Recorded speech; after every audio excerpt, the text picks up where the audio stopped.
Hello जी, राधे राधे सभी को। मैं हूँ प्रियंका और मैं आप सभी का स्वागत करती हूँ अपने YouTube channel Haryanvi Priyanka blogger में। तो जैसा कि आज है 8 तारीख, तो आज मैं बनाने जा रही हूँ सुबह सुबह तोरई की सब्जी और आलू की सब्जी। तोरई की सब्जी सबके लिए बनेगी और आलू की सब्जी जो है वो बच्चों के लिए, क्योंकि उनको लंच में ले जाना है जो वो पसंद नहीं है। तो मैं यहाँ पर बच्चों के लिए बनाऊंगी आलू की सब्जी और थोड़ा सा है जल्दी, तो मैं बनाती हूँ, आगे दिखाती हूँ आपको सभी को। यहाँ पर मैंने दोनों कढ़ाई है वो रख दी हैं गैस पर और मेरा जो तेल है वो बिल्कुल हो चुका है। तो उसके बाद आ जाती हूँ मैं छौंक करने के लिए। तो मिलते हैं आगे अपनी इसी वीडियो में। तो यहाँ पर मैं पहले जो मेरा छौंक हो चुका है, तो मैं पहले बनाऊंगी इसमें आलू की सब्ज़ी। आलू की सब्ज़ी के लिए मैंने इसमें जीरा और हींग डाल करके टमाटर डाल दिए हैं और वही बेसिक से मसाले हैं जो वो मैं डाल दूँगी। तो यहाँ पर मैंने हल्दी और धनिया, नमक, मिर्च वो डाल करके टमाटर में थोड़ी सी ग्रेवी डाल दी थी। और दूसरी तरफ मैं तोरई की सब्ज़ी है जो उसको छौंक लगाती हूँ, तो उसमें अजवाइन का छौंक लगा करके तोरई डाल देती हूँ और अपने मसाले वही सिंपल से मैं डाल करके दोनों सब्जियां हैं वो अपनी मतलब कि एडजस्ट करती रहती हूँ। इधर तोरई की सब्ज़ी में डालती रहती हूँ और उधर लगता है तो आलू की सब्ज़ी। तो इधर मैंने आलू की सब्ज़ी वो धीमी आंच पर पकने के लिए छोड़ दी थी। तो यहाँ पर आलू की सब्ज़ी है मेरी वो बन गई थी, इधर मेरी तोरई की सब्ज़ी है वो बन गई थी। और दूसरी तरफ मैं इधर सब्ज़ी बन रही थी तो मैं लगा देती हूँ अपना जो आटा है वो, क्योंकि बच्चों के लिए जाना जैसे रहता है वो उनको तैयार भी करना पड़ता है। देवरानी है जो वो यहाँ पर है नहीं, तो इसी वजह से थोड़ा सा जल्दी जल्दी रहता है। उसके बाद आ जाते हैं बच्चे दूध पीने के लिए। डेजी पकड़ो, पी जाओ। जैसे ही दूध पी लेते हैं उसके बाद मैं बना देती हूँ डेजी की चोटियाँ। तो डेजी की चोटी बनने के बाद जो हमारी भैंस भी आई थी उसका आ जाता है दूध।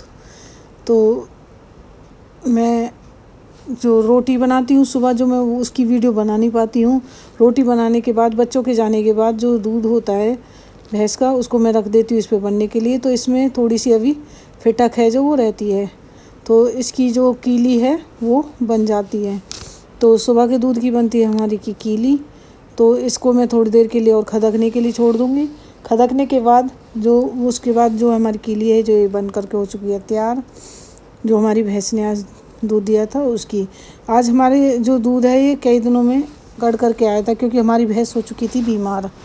तो उसके बाद मम्मी नीचे से आवाज़ लगाती हैं कि भैंस के लिए जो ओटी है आज फिर से बनेगी। तो उसके लिए मैं पानी रख करके मैं आ जाती हूँ अपने चौक को साफ़ करने के लिए, जो कि मेरा झाड़ू पोछा है वो हो चुका है। चौक मैंने एक बार धो दिया है, उसके बाद मैं वाइपर से पानी को खींच लेती हूँ। तो यहाँ पर मैंने वाइपर से पानी को है जो वो खींच दिया। उसके खींचने के बाद मैं आ जाऊँगी यहाँ पर पोछा लगाने के लिए, क्योंकि वाइपर से पोछा लगा दूँगी। उसके बाद मैं यहाँ पर जो कपड़े हैं वो धुल करके नीचे से आ चुके हैं, तो यहाँ पर पोछा लगाने के बाद मैं कपड़ों को यहाँ पर रख करके सुखाऊंगी। तो यहाँ पर मैं लगा देती हूँ पहले पोछा। तो मैंने अंदर से जो झाड़ू पोछा मतलब चौक का धुलना सारा कुछ हो चुका था। उसके बाद रह जाता है मेरा चौक। मैं इसीलिए कपड़े ही नहीं डालती पहले, जिससे कि कपड़े जो धुले हुए कपड़े हैं फिर वो बाद में गंदे हो जाते हैं। तो मैं कपड़ों को बाद में सुखाती हूँ। उसके बाद मैं जा जाती हूँ दूसरी तरफ अपने पोछे को लगाने के लिए। तो यहाँ पर मैं दूसरी तरफ भी अपनी पोछा है जो उसको लगा देती हूँ। पोछा के लगने के बाद फिर मैं आ जाती हूँ अपने कपड़े सुखाने को। कपड़ों को सुखाने से पहले फिर मैं जो मेरे कपड़े पहले ही सूखे हुए थे उनको मैं उतार करके रख दूँगी। उनको उतारने के बाद फिर मैं अपने जो और बाकी के कपड़े हैं उनको भी सुखाऊंगी।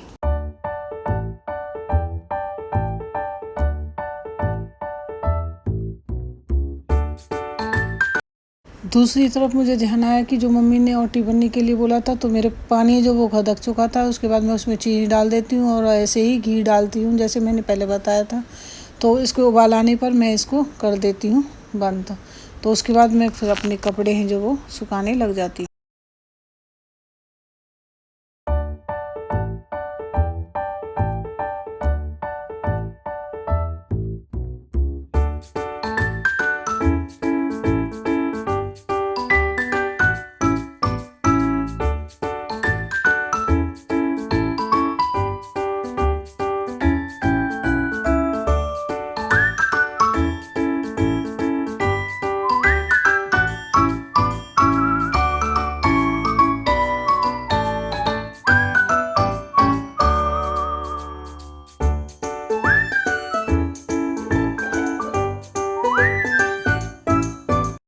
तो कपड़ों को सुखाने के बाद मैं आ जाती हूँ अपना खाना खाने के लिए, जो कि हमने बनाया था आज आलू की सूखी सब्ज़ी, तोरई और दही के साथ मैं खाने लगती हूँ रोटी खाने के बाद मैं लेट जाती हूँ।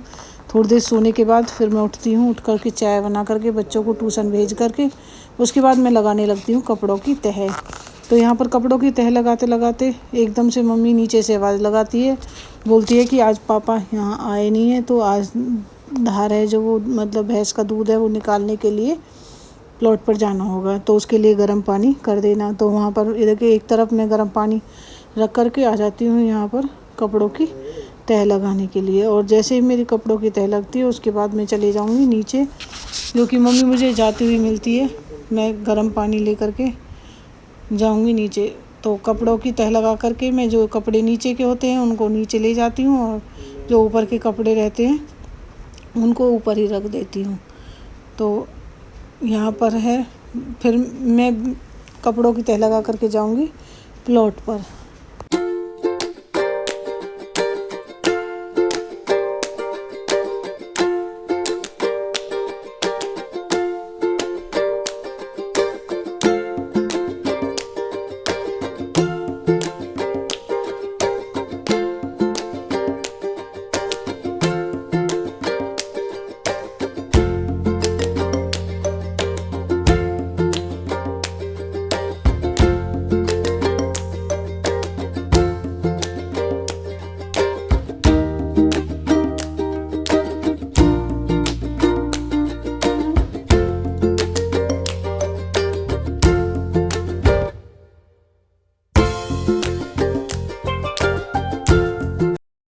मम्मी जो है निकल चुकी होती है डिब्बी में पानी लेकर के, जो मैंने गर्म कर दिया था। तो ताला खोल करके अंदर जाते हैं, देखते हैं तो बाल्टी मम्मी पानी की भर करके गई थी, वो बंदरों ने फैला दी थी। हमारे यहाँ पर जो बंदर हैं वो बहुत सारा नुकसान करते हैं। तो उसके बाद वो बोलती है मम्मी न्यार के लिए, तो मैं बोलती हूँ मम्मी भूसा आप निकाल दो, क्योंकि यहाँ पर मैंने चूहिया है वो डोलती हुई देखी थी, मुझे लग रहा था उसको देख करके डर। तो यहाँ पर मम्मी है जो वो तसले में भर करके उसको निकाल देती हैं। उसके बाद मैं ले करके इसको भूसे को भैंस के आगे डाल देती हूँ। तो अभी जो है हम ज्वार है जो वो खिला नहीं रहे, क्योंकि भैंस को जब भैंस ब्याती है तो उसके बाद जो गीला मतलब कि चारा होता है उसको नहीं खिलाते, सूखा चारा ही खिलाते हैं। तो यहाँ पर मैं भूसा है जो वो डाल करके उसके बाद मैं इसके ऊपर डाल दूँगी बाट, जो कि खल होती है हमारे यहाँ पर सरसों की, बिनौरा की, छिलका की जो खल होती है, मैं उसको ऐसे ही इसके ऊपर डाल दूँगी। इसको डालने के बाद फिर आ जाऊँगी मैं अपनी जो एक कटिया है छोटी सी जो भैंस की, हम यहाँ पर कटिया ही बोलते हैं, आपके वहाँ पर पता नहीं क्या बोलते हैं छोटे कटेरू को। तो इसको मम्मी बोलती है कि इसको खोल दे जिससे कि ये दूध पी ले। तो भैंस को पसाने के लिए पहले इसको ही खोलना होता है। और हमारी भैंस है जो वो कई दिनों से बीमार थी, तो इसने दूध दिया ही नहीं था, थोड़ा बहुत दूध देती थी। तो उसके लिए फिर हम पहले इसकी कटिया थी इसको पिलाते हैं, क्योंकि अगर ये पिएगी नहीं तो फिर ये भी चल नहीं पाती। तो जैसे हमारी कटिया है, मैं इसको पहले खींचती हूँ तो ये चलती नहीं है, तो मैं इसको पीछे से धक्का लगा करके आगे कर देती हूँ जिससे कि वहाँ पर पहुँच जाती है। तो अभी ये छोटी है तो इसलिए थोड़ा सा इसे हाथ से थन को पकड़ाना पड़ता है और इसको पिलाना पड़ता है। तो यहाँ पर मम्मी बैठ जाती हैं तो मम्मी इसको पिलाती हैं। तो यहाँ पर जब तक ये कटिया झिक नहीं जाएगी तो मम्मी इसको ऐसे ही पिलाएंगी बैठ करके। जो हमारी भैंस है इसने मतलब कि दूध बिल्कुल भी नहीं दिया था, इसको फीवर आ गया था। डॉक्टर ने बताया था कि कोई जैसे कि फीवर आता है ब्याने के बाद ही कोई परसूत की बीमारी होती है, तो हमारी भैंस को हो गई थी वो बीमारी, लेकिन अब ये ठीक हो गई है धीरे धीरे। तो थोड़ा बहुत दूध भी इसने देना स्टार्ट कर दिया था।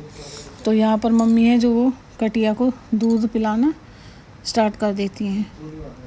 तो यहाँ पर हमारी कटिया पी रही है दूध और मम्मी इसको पिला रही हैं। और जैसे ही मतलब कटिया थोड़ा सा झिक जाएगी, मतलब दूध इसको पी लेगी, उसके बाद थोड़ा बहुत जो दूध बचेगा उसको हम ले लेंगे। तो यहाँ पर मम्मी मेरे से बोल रही थी कि इस कटिया को बांध दे और मुझे बाल्टी दे दे, मैं इसके थन को इतने साफ़ कर देती हूँ। तो मैं दूसरी तरफ मैं इस कटिया को लेकर के इसको खूंटे से बांध देती हूँ। तो यहाँ पर मम्मी है जो वो थन भैंस के थन होती हैं उनको गर्म पानी से धोती है। जब भैंस ब्याती है तो उसके थन हैं जो वो धार मतलब जो दूध निकालने से पहले भी गर्म पानी से धोए जाते हैं और उसके बाद भी गर्म पानी से ही धोए जाते हैं। तो मम्मी यहाँ पर है जो थन भैंस के हैं जो उनको धो रही है। तो धोने के बाद मम्मी दूध निकालती है, उसके बाद मैं आ जाती हूँ। तो मैं भी फिर बैठ कर के दूध निकालती हूँ। तो थोड़ा सा दूध मम्मी निकाल देती हैं, तो उसके बाद थोड़ा बहुत दूध है जो वो मैं भी निकाल लेती हूँ।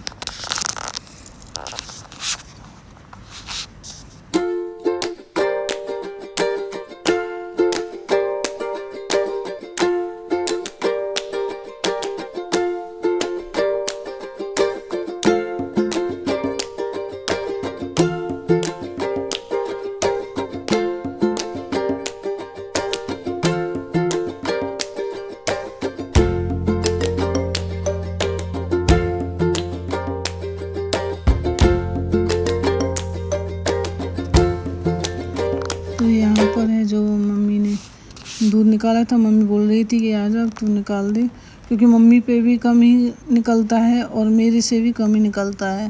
पापा हैं जो वो बैठ कर के आराम से निकाल लेते हैं। मेरे से थन है जो ये इसकी धार मुझे टाइट लगती हैं। नरम धार हैं जो वो मैं निकाल लेती हूँ, लेकिन मुझ पर टाइट धार हैं जो वो खिंचती नहीं है। लेकिन अभी जब जैसे कि ये ब्याई है तो जो कटेरू मतलब जो बच्चा रहता है भैंस का वो थन दूध पीता है तो थन थोड़े से नरम हो जाते हैं। तो नरम थन होने की वजह से मैं इनको निकाल लेती हूँ। तो यहाँ पर है मैं निकालती हूँ दूध। तो दूध निकालने के साथ दूध ज़्यादा था भी नहीं, क्योंकि भैंस बीमार थी। ज़्यादा दूध होता तो भी मेरे से शायद नहीं निकलता, तो दूध कम था, इस वजह से मैं यहाँ पर दूध निकालने लगती हूँ। उसके बाद मम्मी है जो वो आ जाती है मेरे पास। तो यहाँ पर मैंने दूध है जो वो निकाल लिया है। तो मम्मी ने बोला था कि दूध निकलने के बाद थन को फिर से गर्म पानी है जो उससे ले कर के धोना है। तो दूध मोस्टली सारा कट चुका था और बीमारी की वजह से भैंस ने दूध बहुत ही कम दिया था। मैं मम्मी से ये बोल रही थी कि मम्मी दूध तो बिल्कुल थोड़ा ही है। तो मम्मी ने बोला था कि अब ये धीरे धीरे ठीक होगी तो देना स्टार्ट कर देगी। तो यहाँ पर मैंने दूध निकाल लिया है। उसके बाद मम्मी दे देती है मेरे को गर्म पानी। तो मैं दूध को एक साइड रख कर के भैंस के थन है जो वो गर्म पानी से पहले साफ़ करूँगी। गर्म पानी से साफ़ करने के बाद मम्मी देंगी मेरे को तेल। तेल इसलिए लगाते हैं थनों में जैसे कि ये कीले का दूध होता है, गाढ़ा दूध होता है, तो ये थन है जो फटने का डर रहता है। अगर कीले का दूध ये लगा रह जाता है तो इससे थन फट जाते हैं। अगर इसमें गर्म पानी से धोने के बाद तेल हम लगा देते हैं तो थन फटते नहीं हैं। तो यहाँ पर जब तक भैंस के दूध की कीली बनेगी तब तक ऐसे ही किया जाता है। तो उसके बाद तेल लगाने के बाद मैं भैंस को लगा देती हूँ थपकी। तो यहाँ पर मेरा दूध है जो वो कट चुका है। इसको मैं डिब्बी में घाल करके मैं चल देती हूँ घर के लिए। तो यहाँ पर मैंने दूध ले लिया है और मैं जा रही हूँ घर पर। घर पर जा कर के मैं अपना चूल्हा है जो उसे उगाड़ देती हूँ, मतलब कि मैंने इसको ढका हुआ था इसको जिस कपड़े से, तो उसको मैं हटा देती हूँ। तो लकड़ी मैं वहाँ डाल देती हूँ क्योंकि हमें भूनना था जो दूध भैंस ने दिया था उसको। तो उसको हटा करके मैं आ जाती हूँ यहाँ पर अपनी दाल रखने के लिए। तो दाल को मैं यहाँ पर पहले अच्छे से धो लेती हूँ, जो इसका छिलका होता है उसको हटा करके अलग डाल देती हूँ। तो दाल को धोने और छिलका को हटाने के बाद फिर मैं कुकर ले करके कुकर में अपनी दाल है जो वो चढ़ा देती हूँ। कुकर में दाल चढ़ा करके पानी डाल के थोड़ी सी इसमें हींग डालती हूँ और मिर्च के बाद सूखा धनिया और नमक डाल देती हूँ। हल्दी मैं कुकर में कभी नहीं डालती है। कुकर में हल्दी डालने से तो इसका जो कुकर है जो वो ख़राब हो जाता है। उसके बाद मैं यहाँ पर कुकर का ढक्कन लगा करके आ जाती हूँ अपने चूल्हे पर। तो चूल्हे पर मैंने बताया था कि जो भैंस ने आज दूध दिया था मैं उसको आज इस पर भूनूंगी। तो यहाँ पर मैंने अपने चूल्हे में उपला लगा करके थोड़ी सी लकड़ी है जो वो उसका चुरकट सा रहता है उसको लगा करके इसमें आग जला दूँगी। तो चूल्हे में आँच जलाने के बाद मैं अच्छे से और उपला है जो इसको इस पे रख दूँगी। उपले को रखने के बाद फिर मैं इसमें डाल दूँगी ये दूध। जो कि मैंने पहले ही छान लिया था। तो दूध को कढ़ाई में डालने के बाद फिर मैं इसको चलाऊंगी। मैं जैसे ही चलाती रहूँगी, थोड़ी देर बाद आ जाएगी मम्मी, तो आकर के फिर मम्मी इस पे बैठ जाएगी। तो यहाँ पर बैठ चुकी थी मम्मी और फिर मैं आ जाती हूँ अपनी दाल को देखने, क्योंकि कुकर में भी सीटी आ चुकी थी। तो दूसरी तरफ मैं अपनी दाल को जैसे कि छौंक लगाने के लिए इसमें आ जाती हूँ मैं अपने टमाटर कट करने के लिए। दूसरी तरफ मेरी कढ़ाई वो हो चुकी थी, तो मैं उसमें डाल दूँगी घी। दाल का छौंक है जो वो हम घी में ही लगाते हैं। तो मेरी डिब्बी में घी था जो वो हो चुका था ख़त्म। उसके बाद मैं डिब्बी में घी निकाल लेती हूँ और थोड़ा सा और कढ़ाई में डाल करके फिर मैं अपनी दाल में छौंक लगाती हूँ। तो यहाँ पर मैंने थोड़ा सा और घी डाल दिया है। उसके बाद मैं लगाऊंगी इसमें छौंक। तो छौंक के लिए मैं बस वही थोड़ी सी और हींग लूँगी। उसके बाद मैं इसमें डालूँगी थोड़ा सा जीरा। तो मेरा छौंक है जो वो हो चुका है। उसके बाद मैं इसमें जीरा डाल करके, हींग डाल करके टमाटर इसमें डाल दूँगी। और टमाटर डाल करके मैं इसमें बस हल्दी ही डालूँगी, क्योंकि मैंने और जो सामान था वो मैंने पहले ही डाल दिया था। तो थोड़ा सा पानी और करके और इसकी ग्रेवी करके मैं इसमें अपनी दाल डालूँगी। तो इधर मैं कुकर से दाल की सीटी भी निकाल लेती हूँ। तो यहाँ पर दाल है हमारी जो उबल चुकी है और जो हमारे छौंक है वो भी तैयार हो चुका है। तो उसके बाद मैं इसमें डाल दूँगी अपनी ये दाल। तो दाल को डालने के बाद इसमें जो खदकाव है वो अपने आप ही स्टार्ट हो जाता है। तो थोड़ी देर बाद ही हमारी दाल है जो वो बन करके हो जाती है तैयार। और दूसरी तरफ मम्मी मंगाती हैं जो वो खोवा है वो बन जाता है, तो उसमें डालने के लिए खांड, क्योंकि चीनी है जो वो हम कम ही इस्तेमाल करते हैं। तो उसमें मम्मी है जो खांड है वो जो डाल देती हैं। खांड को डालने के बाद तो हमें इसका थोड़ा सा खोवा नहीं बनाना था। जिस तरह से रबड़ी रहती है तो हम रबड़ी की तरह ही इसको बनाते हैं। तो हमारी ये रबड़ी है जो वो तैयार हो चुकी होती है। मैं समझती हूँ कि इसमें ज़्यादा आएगी, तो मैं उस बर्तन को वापस रख करके मैं छोटे बर्तन में इसको निकलवा लेती हूँ। तो यहाँ पर हमारी ये बन करके हो चुकी है तैयार। और चूल्हा है जो वो हमारा गर्म ही था, तो मैं अपने तई को साफ़ कर करके आ जाती हूँ चूल्हे पर रोटियाँ बनाने के लिए। तो हमारे जो ये ब्लॉग है यहीं पर समाप्त होता है। अगर आप सभी को मेरी वीडियो थोड़ी सी भी अच्छी लगती है तो कमेंट सेक्शन में कमेंट करके बताना। मेरी वीडियो को लाइक करना, सब्सक्राइब करना, शेयर करना, बेल आइकन बटन को दबाना मत भूलिएगा। तो हो सके तो मेरी वीडियो को ज़्यादा से ज़्यादा सब्सक्राइब करना। अगर आप मेरे इस चैनल पर नए हो तो मेरी जो वीडियो है इसको प्लीज़ सब्सक्राइब करके ही जाना। तो अगर आप सभी को मेरी वीडियो अच्छी लगी है तो इसको लाइक करना। तो इसी के साथ मैं लेती हूँ आप सभी से इजाज़त। तो यहीं पर मेरी राधे राधे।